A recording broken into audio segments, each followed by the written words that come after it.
Tyron. All right, here. Can you just talk about, from your perspective, the whole post-fight, everything that went down there, them originally announcing you the winner, and then going to a draw? What was just going through your mind while all that was unfolding? It was a tough fight. I thought I won the fight. I thought, the fourth round, I believe when I almost had him finished, I thought they probably should have stopped the fight. I saw his eyes roll back.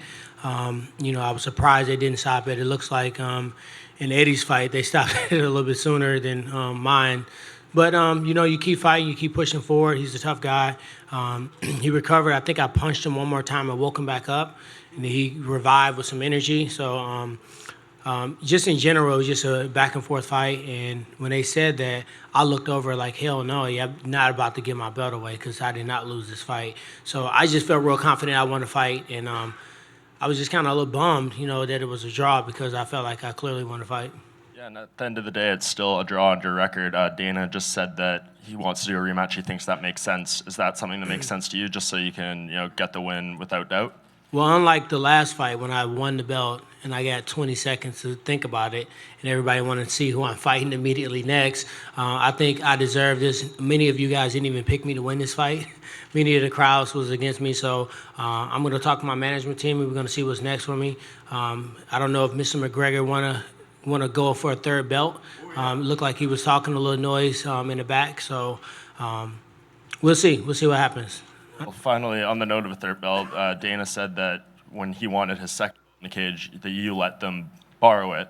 Is that how it unfolded from your perspective, or what happened there? What was that? Exactly, just like that. You had no problem with it?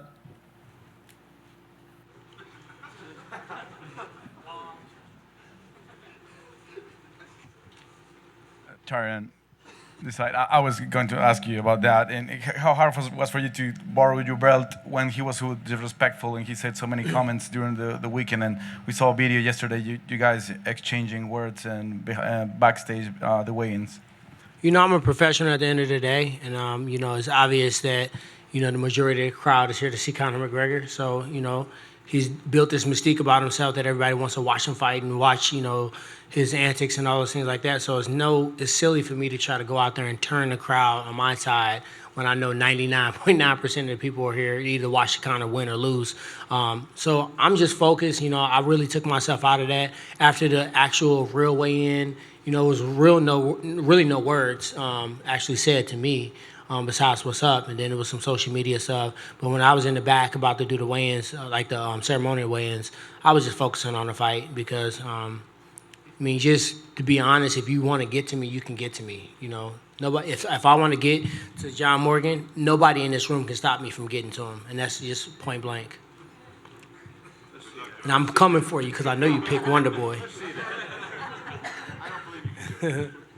Two questions. One, regarding the fight itself, you had a hard time tagging him at some points. He was really evasive. What particular ways did you adjust, especially in round 4, trying to get in a few extra punches, especially the heavy ones? Who's ever had a good time hitting Wonder Boy? No, everyone. Who's ever hit him like I did and almost finished him in that manner? I did a great training camp. I had guys, Chris Bang, former Strikeforce, UFC veteran. He mimicked him to a T. I was so damn tired of seeing side kicks and crescent kicks and round the corner kicks. I was to the point where you saw I didn't get kicked one time in the head. I only got kicked in the leg a couple times. So I was overly prepared for that. I trained with Raymond Daniels. I trained with Sage Northcutt. I engrossed myself into his martial art because many people aren't even able to stop his first attack. So what do you do when you stop the first attack and you go to the second or third attack? So I put myself into that world, and I just felt like I had to be patient. I know the fans didn't appreciate it at times, but if you think about a 31-foot octagon, if I'm pushing him forward every single time, he can back up and counter-strike. But when I put myself against the octagon, I got 31 foot to drive his, I was going to say a curse word, drive his butt across the octagon and get the job done.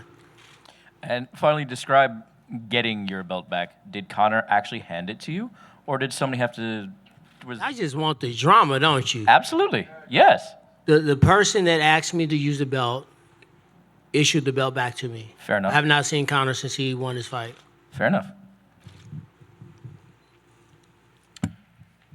Tyron, good evening. Congratulations. How you doing? Good, thank you.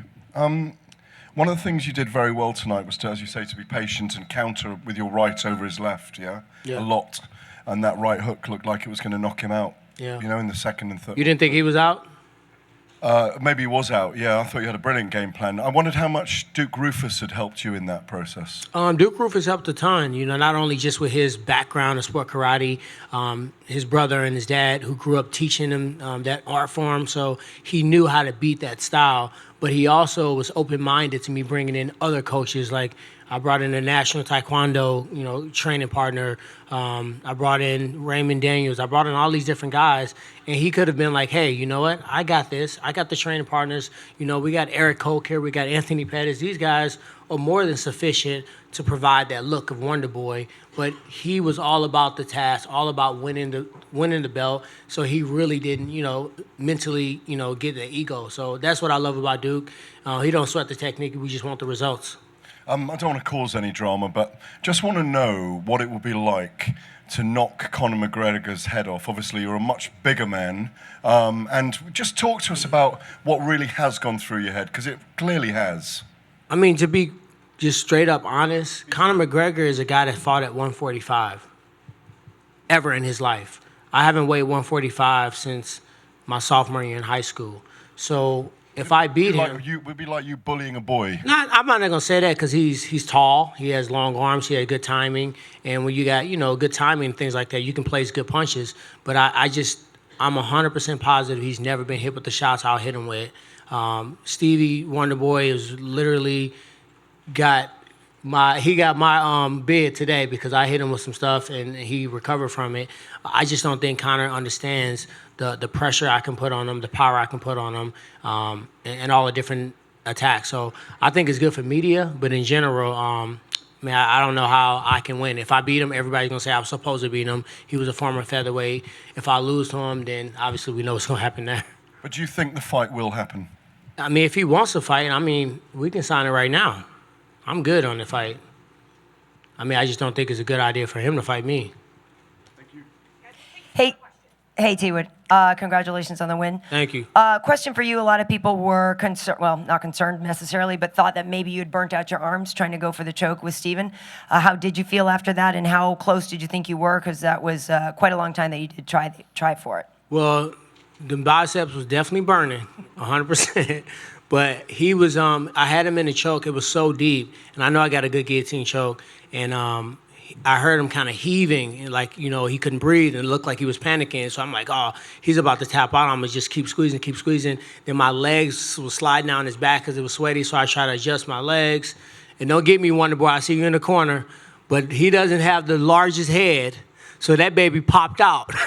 And when he popped his head out, I was like, oh my God, I just was squeezing this choke for 45 to a minute, and he popped out and he's on top of me. So yeah, it did burn my arms out a little bit. It took maybe a minute or two in the fifth round for my arms to kind of loosen up again. And quickly, you know, Dana had mentioned that he thought a rematch would be the next thing for you. Damian Maia is obviously in the mix as well. I'm curious who you would prefer to fight, Damian or Wonder Boy? You know, I'm just leaving those things up for grabs, you know. Danny say he usually don't pick fights the night of the fight. And, you know, I'm just going to sit back, you know, go back to the drawing board, talk to my management team, see what's important. Obviously, this is sport, but it's also entertainment. If Conor McGregor wants to fight me, I think all you guys are going to want to see that fight. It's going to suck for Wonder Boy and Maia because those guys are going to feel like they deserve a shot, but maybe they can fight each other in the meantime. So we'll see, you know. Thank you. Y'all want to see that fight, me and Conor? Yes, bro. How many of you guys want to see me and Conor fight? See, some of you guys don't think it's fair, do you? A question for Tyron over here. Where we at? All right. What's up, Arrow? Just a couple questions for you. This has been an interesting journey since Atlanta, all the hate that you received, the criticism that you received. Do you feel fulfilled, even though you don't get the W? Is this sort of a shot back to the critics, or does getting the W really solidify that? Meaning, can you walk away, you know, saying that you proved everyone wrong, or did they rob that from you? You know, I definitely feel like, you know, I never go out there to try to prove the critics wrong because there's so many of them, and they so fickle. Some of them say you terrible, and I can guarantee you if I go to my Twitter right now, oh, that was such an awesome fight, and it's the same people that, you know, was torturing me on social media. So with that said, I choose to spend time proving the people that train me right, my family right, my loved ones right. I couldn't hear, but I'm pretty sure I probably got booed when I walked out there. I got booed at the press conference. It's the first time ever. And just in general, I just don't want to take away from the moment, man. This was a historical moment. I had to really focus, man. This week was a little weird for me, I'm going to be honest with you. And I had to stay focused on the task at hand, going out there and fighting a very deserving and tough opponent. And, I spent a lot of time with Wonder Boy, surprisingly. We was in the cars together, sitting next to each other. So I think, I misread him on some things that I said in the past. So I actually owe him an apology. He's actually a stand-up guy. And, I said some things about him that, I kind of want to apologize for. This year, the UFC has done a good job of taking its champions to their hometowns. Verdum in Curitiba, Miocic in Cleveland, Bisping in Manchester. Given all of this, will you try to convince them to take you to St. Louis so you can get that hero's welcome? For sure. I think about this. If you look at my history, I fought Dong Young Kim in Asia. I fought Rory McDonald in Vancouver. They were wanting to set up about with me and Hector Lombard in Australia. So I fought everybody on their own turf, and never once have I had to go home to St. Louis and sleep in my own bed. So I would love to fight in St. Louis. It's a great venue. We've seen, many, many times that, the combat sport fans will show up and show out. And I just have a hard time believing it wouldn't sell out in less than, 48 hours. And then finally, quickly, is GSP still on your bucket list, or have you moved on from that? Man, I'm just trying to go through this weight division. There's still a lot of guys I haven't fought yet. If George wants to come back, once again, it's part sport, part entertainment. If he steps up, he's going to trump. When I was about to fight Robbie, they were talking about George fighting. And I had to be honest and say, hey, if he steps in, he's going to jump over me and get the title shot. So I think these athletes, they might not like it, but they'll have to understand it. All right, guys, thank you. Cool. Thank you, guys. Appreciate it. Thanks. Congratulations. For the record, Tyron, I did pick you. John's like, don't hurt me.